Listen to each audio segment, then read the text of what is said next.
സംസ്ഥാനത്തെ സമാധാന അന്തരീക്ഷം തകർത്താൽ RSS, ബജ്രംഗൾ തുടങ്ങിയ സംഘടനകളെ നിരോധിക്കാൻ സർക്കാർ മടിക്കില്ലെന്ന് പ്രിയങ്ക് ഖാർഗെ മുന്നറിയിപ്പ് നൽകിയിരിക്കുകയാണ്. നേരത്തെ സമാന രീതിയിൽ RSSന് മുന്നറിയിപ്പ് നൽകിയിരുന്നു പ്രിയങ്ക്. എന്നിട്ടും അച്ചടക്കമില്ലാതെ കർണാടകയിലെ ജനങ്ങളുടെ സമാധാന ജീവിതത്തെ തകർക്കുന്ന RSSനെ വട്ടം പിടിക്കുകയാണ് കർണാടക മന്ത്രി. കർണാടകയിൽ സമാധാനം ലംഘിക്കപ്പെട്ടാൽ ബജ്രംഗളിനും RSSനും നിരോധനം ഏർപ്പെടുത്തും. അതിന് സർക്കാർ മടിക്കില്ല എന്ന് ഓർക്കണമെന്നും ഖാർഗെ വ്യക്തമാക്കി. 2026 പുതുവർഷം പിറന്നപ്പോൾ ഈ വർഷം അവസാനിക്കുന്നതിന് മുൻപ് തന്നെ RSSന് കർണാടകയിൽ ചരമക്കുറിപ്പ് എഴുതുമെന്നാണ് മന്ത്രി പ്രഖ്യാപിക്കുമ്പോൾ തുറന്ന പോരിന് അവിടെ കളമൊരുങ്ങിക്കഴിഞ്ഞു. കോൺഗ്രസ് അധ്യക്ഷൻ മല്ലികാർജുൻ ഖാർഗെയുടെ മകൻ കൂടിയായ പ്രിയങ്ക് ഖാർഗെ ഇതാദ്യമായല്ല സംഘപരിവാർ സംഘടനകൾക്കെതിരെ ഇത്തരം മുന്നറിയിപ്പ് നൽകുന്നത്.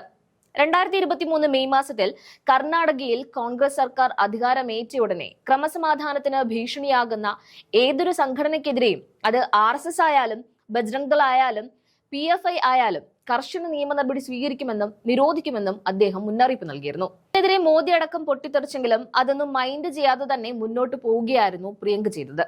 സർക്കാർ സ്ഥലങ്ങളിൽ RSS പ്രവർത്തനങ്ങൾ തടയണമെന്നാവശ്യപ്പെട്ടതിന് പിന്നാലെ 2025 ഒക്ടോബറിൽ തനിക്ക് ഭീഷണി കോളുകൾ ലഭിച്ചിരുന്നതായും പ്രിയങ്ക് വെളിപ്പെടുത്തിയിരുന്നു. ആരൊക്കെ കൊല്ലുമെന്ന് ഭീഷണിപ്പെടുത്തിയാലും അതൊന്നും വിലപ്പോവില്ലെന്നും നിരോധിക്കാൻ തീരുമാനിച്ചാൽ നിരോധിക്കുക തന്നെ ചെയ്യുമെന്നുമാണ് ഖാർഗെ പറയുന്നത്. ഭൂരിപക്ഷത്തിന്റെ വോട്ട് ബാങ്കിൽ കണ്ണുവെച്ച് CPM അടക്കമുള്ള സംഘടനകൾ RSSനോട് മൃദു സമീപനം പുലർത്തുമ്പോഴാണ് RSSനെ തന്നെ നിരോധിക്കുമെന്ന് പറഞ്ഞ് പ്രിയങ്ക് പരസ്യമായ വെല്ലുവിളി നടത്തിയിരിക്കുന്നത്. RSS സമൂഹത്തിൽ വിദ്വേഷം പരത്തുകയാണെന്ന് പറഞ്ഞ പ്രിയങ്ക് നിയമങ്ങളെ മാനിച്ചുകൊണ്ട് പ്രവർത്തിക്കുന്ന സംഘടനയാണ് RSS എന്ന് പറയാൻ സാധിക്കുന്നില്ലെന്നും തുറന്നു പറയുന്നുണ്ട്. ചരിത്രവും നിരത്തിയാണ് RSSനെ നിരോധിക്കണമെന്ന് പ്രിയങ്ക് വാദിക്കുന്നത്. ഇന്ന് BJP നേതാവായി ഗൗനിക്കുന്ന സർദാർ പട്ടേൽ RSSനെ നിരോധിച്ചുവെന്നും അന്ന് സംഘപരിവാർ പട്ടേലിന്റെ കാൽക്കൽ വീണതായും പ്രിയങ്ക് പറയുന്നുണ്ട്. പിന്നീട് രാജ്യത്തെ നിയമമനുസരിച്ച് പ്രവർത്തിക്കാമെന്ന് ഉറപ്പ് നൽകിയതോടെയാണ് നിരോധനം നീക്കിയത്. പിന്നീട് മുൻ പ്രധാനമന്ത്രി ഇന്ദിരാഗാന്ധിയും RSSനെ നിരോധിച്ചിട്ടുണ്ട്.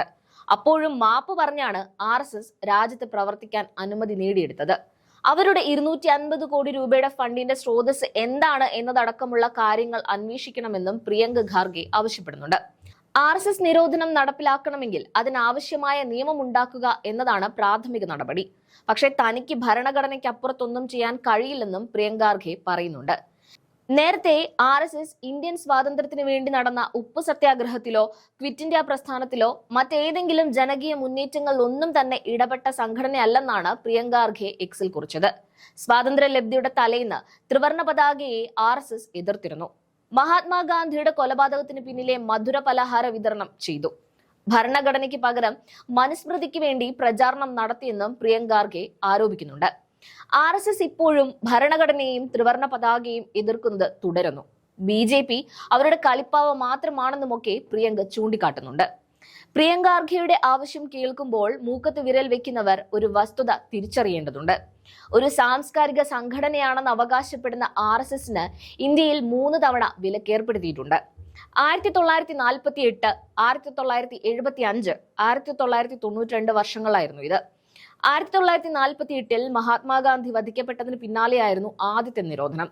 സർദാർ വല്ലഭായ് പട്ടേലിന്റെ നേതൃത്വത്തിലുള്ള കേന്ദ്ര ആഭ്യന്തര മന്ത്രാലയം പുറപ്പെടുവിച്ച ഒരു സർക്കാർ അറിയിപ്പിലാണ് അന്ന് സംഘടനയെ നിരോധിച്ചത്. അടിയന്തരാവസ്ഥ കാലത്തായിരുന്നു RSSനുള്ള അടുത്ത നിരോധനം. ബാബറി മസ്ജിദ് തകർക്കപ്പെട്ട് 1992 മൂന്നാമതായി കേന്ദ്രം RSSനെ നിരോധിച്ചത്. പ്രധാനമന്ത്രി PV നരസിംഹറാവുവും ആഭ്യന്തരമന്ത്രി ശങ്കർ റാവു ബൽവന്ത് റാവു ചവാനും ചേർന്നാണ് വിലക്ക് ഏർപ്പെടുത്തിയത്. കോൺഗ്രസ് ഇനി കേന്ദ്രത്തിൽ അധികാരം പിടിക്കുന്ന നിമിഷം RSSനെ നിരോധിക്കാൻ മടിക്കില്ലെന്ന സന്ദേശം ഇത് ആദ്യമായിട്ടല്ല നൽകുന്നത്. കഴിഞ്ഞ 10 വർഷമായി കോൺഗ്രസ് ചൂണ്ടിക്കാട്ടുന്ന ആവശ്യം വീണ്ടും പ്രിയങ്ക് ഖാർഗെ ആവർത്തിച്ചുവെന്ന് മാത്രം ചൂണ്ടിക്കാണിക്കാം.